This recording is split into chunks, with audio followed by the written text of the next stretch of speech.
ഉടയാടയാക്കിയ ഒരു സ്ത്രീ. അവളുടെ പാദങ്ങൾക്കടിയിൽ ചന്ദ്രൻ, ശിരസിൽ 12 നക്ഷത്രങ്ങൾ കൊണ്ടുള്ള കിരീടം. അവൾ ഗർഭിണിയായിരുന്നു.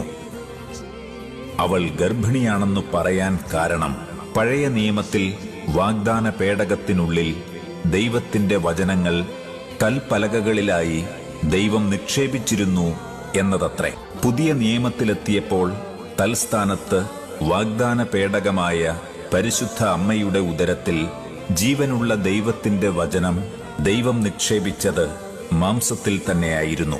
അതുകൊണ്ടാണ് പരിശുദ്ധ അമ്മയെ വാഗ്ദാനത്തിന്റെ പേടകം എന്ന്